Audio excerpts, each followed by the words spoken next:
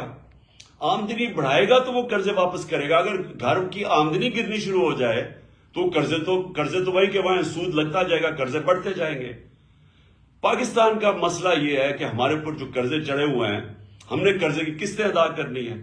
اور اگر ہماری آمدنی نہیں بڑھتی تو وہ قسطوں میں ہماری کیپیسٹی آمدنی قسط واپس کرنے کے لیے وہ کم ہوتی جائیں گی. تو نمبر 1 مسئلہ اب اس وقت ملک کا کیا آ رہا ہے کہ جو ہم نے اپنے دور میں ریکارڈ ایکسپورٹس بڑھائی تھی، ریکارڈ ریمیٹنسز تھی، آئی ٹی کو ہم تیزی سے اوپر لے کے جا رہے تھے، جو کہ مستقبل ہے. ٹیکنالوجی تو مستقبل ہے نا دنیا کا. سب سے زیادہ پیسہ تو اب ٹیکنالوجی میں آتا ہے، آئی ٹی کے اندر. تو وہ بھی پہلی دفعہ پاکستان میں 75% ہماری وہاں ایکسپورٹس بڑھ گئی تھی. 32 ارب ہماری ریکارڈ ایکسپورٹس تھی، 31 ارب ریکارڈ ہماری ریمیٹنسز تھی، اور ٹیکس کلیکشن ہماری ریکارڈ تھی 6.1 ٹریلین، یعنی 6100 ارب روپیہ. تو ہر طرح ہم آمدنی بڑھاتے جا رہے تھے، اور اس سے ہم نے اپنی قسطیں دینے کا ہماری کیپیسٹی بڑھتی جا رہی تھی. اور انشاءاللہ اگر ہمیں آگے بھی موقع ملے تو ہم نے کیسے مقابلہ کرنا ہے؟ اپنی آمدنی بڑھا کے. جو 6% گروتھ ریٹ تھی ہماری چوتھے سال، اور 5.7% گروتھ ریٹ تھی تیسرے سال کورونا کے باوجود، یہ 17 سال میں سب سے زیادہ گروتھ ریٹ تھی پاکستان کی. تو جب گروتھ ریٹ بڑھتی ہے تو آپ کے پاس پیسہ ہوتا ہے قرضے واپس کرنے میں. اور جو ہماری یہ بھی یاد رکھ لیں کہ 17 سال میں سب سے زیادہ زراعت کے اندر ہماری گروتھ ہوئی تھی 4.5%. یہ 17 سال کے بعد تھی. تو آمدنی تو ہماری بڑھتی جا رہی تھی. انہوں نے کیا کیا آتے ساتھ؟ انہوں نے آتے ساتھ ہی پہلے تو جیسے انہوں نے آتے ساتھ فیصلے کیے، مارکیٹس کے اندر پینک پھیل گئی. مارکیٹس نے وہ بڑی تیزی سے دیکھتی ہیں کہ ان کے پاس تو کوئی پلان ہی نہیں لے کے آئے، ان کے پاس تو کوئی پلان ہی نہیں ہے کہ پیسے واپس کیسے کرنے ہیں. اور جیسے یہ ہوا ہماری وہ گرنی شروع ہو گئی، ہماری مارکیٹ کے اندر روپیہ گرنا شروع ہو گیا، اور مارکیٹس پیچھے ہٹنا شروع ہو گئی. اور یہ میں نے پہلے 1 جون کو انٹرویو دیا تھا اس کو سمیع ابراہیم کو، جس میں نے کہا تھا کہ کیونکہ ان کے پاس اب پلان نہیں ہے، مجھے خطرہ یہ ہے کہ یہ ملک کو ادھر لے کے جا رہے ہیں کہ اگر اکانومی سکڑنی شروع ہو گئی تو ہم اپنے قرضے واپس نہیں کر سکیں گے. اور میں نے تب پریڈکٹ کیا تھا، یہ آپ سے تقریباً آپ سوچتے 6 مہینے پہلے، کہ یہ جس طرح جا رہے ہیں یہ ملک کو ڈیفالٹ کی طرف لے کے جا رہے ہیں. اور ڈیفالٹ کا آپ اندازہ نہیں لگا سکتے کہ خدا نہ خواستہ ہم ڈیفالٹ کر جائیں تو ملک ادھر پیچھے چلا جائے گا. اور اگر کسی نے بیل آؤٹ بھی کرنا ہوا تو پاکستان کا جو سیکیورٹی ہے، نیشنل سیکیورٹی، وہ خطرے میں چلی جائے گی. تو بڑا انہوں نے شور مچایا کہ جی دیکھیں عمران خان کو غدار مجھے کہہ دیا، اور اسمبلیوں میں بڑا شور مچایا. تو آج ساری دنیا کہہ رہی ہے کہ ہم ڈیفالٹ کی طرف جا رہے ہیں. انہوں نے 7 مہینے کے اندر ملک سے جو کیا ہے وہ دشمن بھی نہ کرے. سب سے پہلے تو جو کیپیسٹی تھی قرضے واپس کرنے کی، وہ گرنی شروع ہو گئی، ایکسپورٹس گرنی شروع ہو گئی، ریمیٹنسز تھی وہ گرنی شروع ہو گئی. انہوں نے جب ڈالر کو روکا، اس کی جو اصل ویلیو ہے، تو جو ڈفرنس تھا ڈالر میں اور مارکیٹ ریٹ میں، جو آفیشل ریٹ اور مارکیٹ ریٹ میں جتنا وہ بڑا، ریمیٹنسز گرنی شروع ہو گئی. اوورسیز پاکستانیز کا اعتماد اٹھ گیا. اور اس کے بعد آج یہ حالات ہے کہ انٹرنیشنل مارکیٹس کا اعتماد اٹھ گیا. جو سی ڈی ایس ایک ہوتا ہے کہ پاکستان کی کیپیسٹی قرضے واپس کرنے کی، یہ جو سی ڈی ایس، یہ ہمارے دور میں 5% تھا کہ خطرہ ہے کہ پاکستان قرضے واپس نہیں کر سکتا، وہ 5% تھا. آج 100% سے اوپر چلا گیا. کہ مطلب یہ کہ باہر کی دنیا اب سمجھتی ہے کہ پاکستان قرضے واپس نہیں کر سکتا، ڈیفالٹ کی طرف جا رہا ہے. اور دوسری طرف 88% پاکستان کی بزنسز یا انویسٹرز نے کہا ہے کہ ان کو اس حکومت پہ اعتماد نہیں ہے.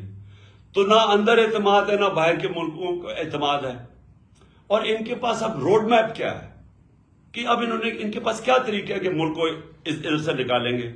کوئی روڈ میپ نہیں ہے ان کے پاس. آج جو اسحاق ڈار نے آ کے شروع میں کہا میں موڈیز کو بھی ٹھیک کر دوں گا تو IMF کو بھی ٹھیک کر دوں گا، آج وہ چپ کر کے بیٹھ گیا ہے. کیونکہ کوئی باہر سے لوگ ان پاکستان میں نہ انویسٹ کریں گے، نہ باہر کے کمرشل بینکس پاکستان کو قرضے دیں گے، کیونکہ پاکستان کا جو رسک ہے اب ڈیفالٹ کی وہ 100% سے بڑھ گئی ہے. اور دوسری طرف جب اندر بھی لوگ انویسٹنگ کریں گے تو ٹیکس کلیکشن اب گرنی شروع ہو گئی ہے، ان کی آمدنی کم شروع ہو گئی ہے. اور انڈسٹری، یہ یاد رکھیں کہ جو سب سے بڑا ہمارا کارنامہ تھا، ہمارا جو پاکستان کے اندر انڈسٹریل گروتھ تھی وہ 10.7% پہ تھی. یہ بھی کوئی 17-18 سال کے بعد سب سے زیادہ انڈسٹریل گروتھ ہو رہی تھی، جس سے نوکریاں مل رہی تھی. جس طرح فیصل آباد کے اندر ٹیکسٹائل انڈسٹری کو لیبر نہیں مل رہی تھی، مزدور نہیں مل رہے تھے، کیونکہ انڈسٹری گرو کر رہی تھی. آج وہ انڈسٹری آ گئی ہے 1% پہ. ہمارے دور میں 6% اکانومی گرو کر رہی تھی، آج آ گئی ہے وہ سمجھتا ہے کہ 1% سے بھی کم ہو گیا. اس کا مطلب بے روزگاری بھی بڑھتی جائے گی. اور اس کے اوپر جو زراعت ہے، جو کسان ہیں، آج کسان سڑکوں کے اوپر تھے. کیوں تھے؟ کیونکہ کسانوں کے اوپر جو چیزیں ہم نے جو ان کا فائدہ آیا تھا، ہم نے جو کسانوں کو پیکج دیا تھا، جس سے ہم نے انشور کیا تھا کہ ان کے جو ان کو منافع ہو، ان کی آمدنی بڑھے. ہم نے جو شوگر ملز کو دبایا تھا کہ آپ نے صحیح ٹائم پہ کرشنگ کرنی ہے، پھر کسان کو صحیح ٹائم پہ پیسے دینے ہیں اور پورے پیسے دینے ہیں. تو اس کی وجہ سے جب کسان کی آمدنی بھی بڑھی اور اس کے بعد اس کے پاس جب پروفٹس ہوئے، اس نے اپنی زمین پہ لگایا. اس لیے ہمارے زراعت میں 4 بمپر کراپس ہوئی تھی، جو مین 2 سال جو مین ہماری جو ہماری کراپس ہیں. تو آج کسان اس لیے رو رہا ہے کہ ڈیزل کی قیمت کہاں سے کہاں چلی گئی. اور میں ڈیزل کا یہ بھی بتا دوں کہ ڈیزل اور پٹرول ہمارے دور میں 150 روپے کے اوپر 1 لیٹر تھا. اور یاد رکھیں انٹرنیشنل مارکیٹ کے اندر اس وقت تیل کی قیمت 105 سے 110 ڈالر تھی پر بیرل. آج وہ نیچے آ کے 80 پہ پہنچ گئی ہے، 80-81 پہ. اور آج ڈیزل پہنچ گیا ہے 235 پہ، پٹرول پہنچ گیا 240 پہ یا 44 ہے. روپیہ ہمارے دور پہ جب انہوں نے نو کانفیڈنس کیا تھا تو 178 کا ڈالر تھا. آج ان کی آفیشل ریٹ کو چھوڑے مارکیٹ کے اندر 245-250 روپے پہ ڈالر نہیں مل رہا. تو ہوا کیا اس سے جو قیمتیں ہیں، جو ساری کاسٹ ہے وہ اوپر چلی گئی ہیں. 50 سال میں سب سے زیادہ مہنگائی ہوئی ہے. مہنگائی کی وجہ سے اسٹریٹ کرائم بڑھ گئی ہے. آپ پوچھیں ہر جگہ گاڑی، موٹر سائیکل گاڑی سنیچ کرنے کے لیے یہ ہر جگہ اسٹریٹ کرائم بڑھ گئی ہے، کیونکہ مہنگائی بھی بڑھ رہی ہے اور بے روزگاری بھی بڑھ گئی ہے. تو کہنے کا مقصد یہ ہے کہ ہمارے لیے تو کوئی نقصان نہیں ہو رہا، گالیاں تو ان کو پڑ رہی ہیں، لیکن ملک بیٹھتا جا رہا ہے. اور ہم اگر ابھی اپنے ملک کے لیے الیکشنز کی طرف نہیں جاتے تو پولیٹیکل سٹیبلٹی نہیں آنے لگی. جب تک پولیٹیکل سٹیبلٹی نہیں آئے گی اکانومی سٹیبلائز نہیں کرے گی. اور ان کے پاس کوئی طریقہ نہیں ہے اکانومی کو سٹیبلائز کرنے کا، یا انویسٹمنٹ لانے کا، یا کوئی مدد کرے باہر سے. لہذا یہ جو ہم اسمبلیز کا ہم نے فیصلہ کیا ڈیزالو کرنے کا، اس کا سب سے پیچھے مقصد پاکستان ہے کہ ہمارے ملک کی اس وقت ضرورت ہے کہ ہم جلدی سے الیکشن میں جائیں. اس لیے کہ ایک سٹیبل گورنمنٹ جب آئے گی، جب مارکیٹس کو باہر بھی اندر بھی اعتماد ہوگا کہ اب حکومت آ گئی ہے 5 سال کے لیے، تو اس کے بعد وہ سٹیبلائز ہو جائے گا اور پھر اگلے لوگ پلاننگ کریں گے. جو سرمایہ کار ہے، جو انویسٹر ہے، وہ یہ ہمیشہ سوچتا ہے کہ میں اگر اپنا پیسہ لگاؤں گا تو ملک میں 1 سال 2 سال 3 سال کے بعد کیا ہوگا، کیونکہ ایک دم تو اس کو نفع نہیں ملنا شروع ہوتا. تو جب اس کو اعتماد ہی نہیں ہوگا کہ یہ گورنمنٹ کتنی دیر چلے گی، آگے کیا ہوگا، تو وہ پھر پیسے روک کے بیٹھ جاتا ہے، جو آج پاکستان میں ہوا ہے. تو اس لیے الیکشنز کروانے تاکہ پولیٹیکل سٹیبلٹی سے ہماری اکانومی سٹیبلائز ہو. دوسرا مسئلہ کیا ہے؟ دوسرا مسئلہ ہے صوبوں کے اندر. ہماری جو صوبائی حکومتیں ہیں، ابھی کے پی کے والوں سے بھی میری بات ہوئی ہے، محمود خان سے، یہاں پنجاب کی یہ بیٹھے ہوئے ہیں آپ کے سامنے محسن نگاری، یہ آپ کو بتائیں گے حالات کیا ہے. پنجاب میں غالباً 176 ارب روپے کی شارٹ فال ہے جو انہوں نے سینٹر نے دینی تھی، نہیں دی. پختونخوا چھوٹا سا صوبہ ہے، وہاں 120 ارب روپے انہوں نے دینے تھے، وہ شارٹ فال آ گئی ہے سینٹر سے. اور یہی آج گلگت بلتستان میں چلے جائیں تو وہاں کے چیف منسٹر کہہ رہے ہیں، آزاد کشمیر میں چلے جائیں تو وہاں کے پرائم منسٹر کہہ رہے ہیں کہ پیسے نہیں دے رہا سینٹر. میں نے سنا بلوچستان کے اندر بھی یہی مسئلہ ہے، وہ بھی کہہ رہے ہیں کہ ان کو جو سینٹر سے پیسے ملے وہ نہیں ملے. پختونخوا چھوٹا صوبہ ہے، وہاں بھی یہ مسئلہ آ گیا، وہ اپنے لوگوں کی سیلریز نہیں دے سکتے، پروجیکٹس رک گئے ہیں وہاں. تو ایک طرف تو ملکی معیشت نیچے جا رہی ہے، دوسری طرف صوبوں کے اندر کرائسس آ گیا کہ جو ہماری گورنمنٹس ہیں، اگر ہمارے پروجیکٹس ہی نہیں پورے ہوں گے، جو ہم پرفارمنس کیسے دکھائیں گے؟ وہ دوسرا ایک خوف آ گیا صوبوں کے اندر. تو اس لیے یہ سب کچھ دیکھتے ہوئے یہ میں نے فیصلہ کیا تھا کہ اس وقت ہم یا تو یہ ہوگا کہ یہ ہمارے ساتھ بیٹھیں اور یہ سوچ لیں کہ تقریباً 66% پاکستان میں الیکشن ہوگا، پختونخوا اور پنجاب کا اگر یہ ڈیزالو کرتے ہیں اسمبلیز تو 66% پاکستان میں الیکشن ہوگا. تو کیا یہ ملک اور باقی ویسے رک جائے گا کام؟ کیونکہ ساری جو پارٹیز ہیں جو یہ ابھی بیٹھی ہوئی ہیں 12-13 پارٹیز پی ڈی ایم کی، ان ساروں نے بھی الیکشن میں نکل جانا ہے. تو گورنمنٹ تو فریز ہو گئی، فیڈرل گورنمنٹ. لہٰذا یا تو ہمارے ساتھ بیٹھیں اور بات کریں کہ جنرل الیکشن کی ہمیں ڈیٹ دیں، کب آپ لانا چاہتے ہیں، نہیں تو پھر ہم اپنی اسمبلیز ریزالو کریں گے، ہم آپ کو موقع دیں گے. ہم یہ آپ کو موقع دے سکتے ہیں کہ ہمارے ساتھ بیٹھیں اور ہمیں بتائیں کہ کیا یہ آپ چاہتے ہیں کہ صرف 66% پاکستان میں الیکشن ہو اور آپ سینٹر پہ بیٹھے رہیں. تو ایک تو یہ آپ کے ان کے لیے ہے بیٹھنے کے لیے نیگوشیٹ، کیونکہ ابھی تک ہم نے بڑی کوشش کی، یہ پاس ہی نام ہی نہیں لیتے الیکشن کے.